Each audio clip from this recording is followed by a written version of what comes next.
Hey everybody, it's Christine up today with a layout using the new Safe Travels collection from Simple Stories, and I'm also going to be using their page templates. Now, my goal today with this page template is to show you how you can use it on a more complicated layout, not a beginner or necessarily quick layout, but on a complicated layout to show you the versatility of this tool.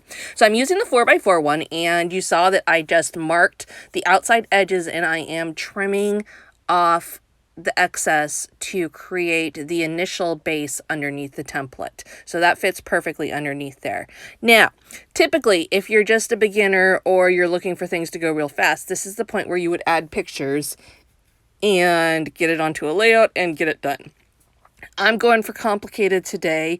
I'm going to show you the versatility. So what I'm going to use is some papers from the 6x8 paper pad instead of pictures in those 4x4 squares to create a really cool grid background for my layout. So right now I'm just pulling out different grid papers that I think, or sorry, not grid papers, but different papers that I think would work well for this.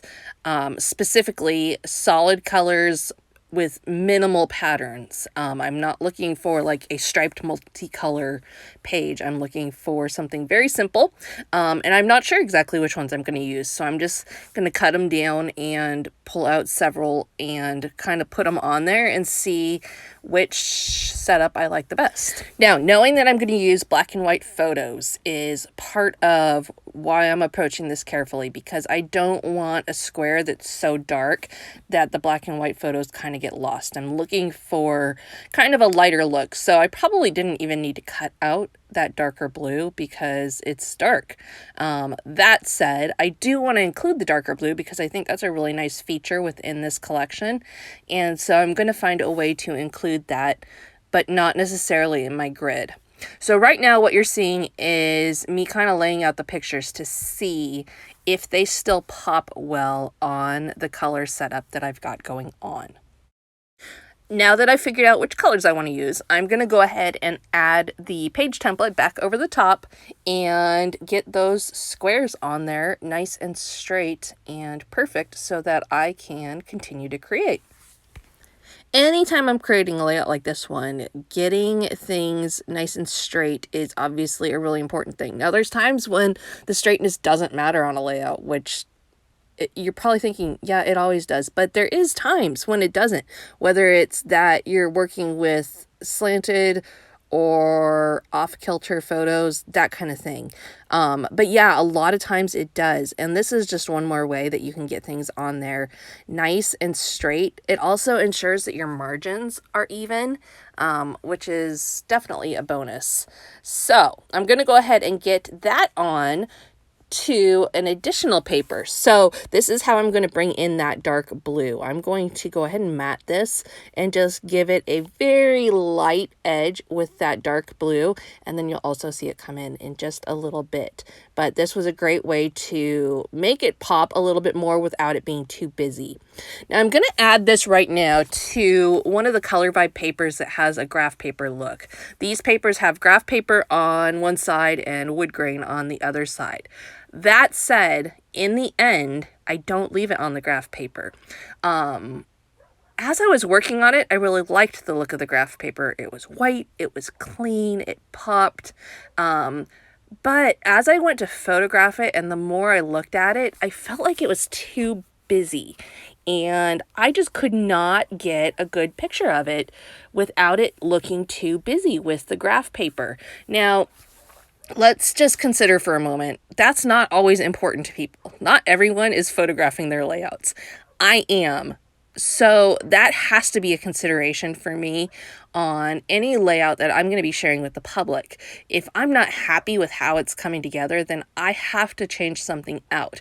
So in the end, and in the beginning when you saw the picture, I ended up switching it to a light blue Color Vibe paper. So still a Color Vibe paper from Simple Stories. And this one had monochromatic dots on it, and it just, like, literally I took so many pictures on the graph paper and it didn't work. I took the blue, switched it to the blue, went down, took 10 minutes. It was so super quick. And so that was just a thing. So if you're wondering why, hey, Christine, it looks good on the graph paper, why don't you just leave it alone? It literally was like a technical issue. For being able to share this with Simple Stories fans and my own fans. So it's not necessarily that I think, oh, it looked bad. It just needed to work photography wise. So that just shares a little bit of the struggle that goes on behind the scenes. You know, you see us create these layouts on YouTube, you see our final pictures, but there's a lot that goes into it behind the scenes to be able to share these with you as well. I would say easily an hour, if not more, whether it's editing photos, editing videos, voiceovers, all that stuff. A lot of extra goes into it. So every time you see one of these from somebody, whether it's a video or a picture, just know that they put a lot of extra into it beyond just the fun creative part, to be able to share it with you and to share their inspiration, and of course be kind. that should be a given, right? Everybody should just be kind, but it's not always a given.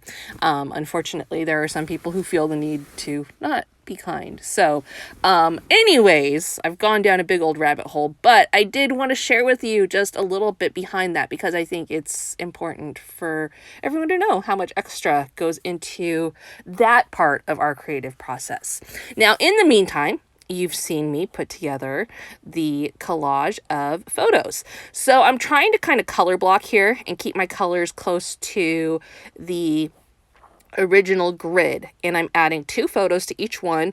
I'm going to tell you, this was complicated. I could have had you sitting here through a video that was an hour long, putting photos on here, shifting them around, changing that one. No, I don't like that one. Switch it around. Oh, that person's face got covered up.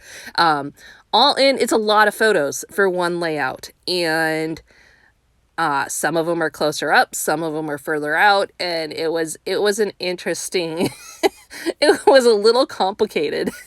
That said, I was able to put one picture of all of our travels, whether it was family or individual, onto this layout. So these are all travels from 2019. Now, some of these are trips that just I took, or trips that just my husband took, or they're pictures of 1 or 2 of us from a vacation. We didn't go on this many vacations, all as a family of 6.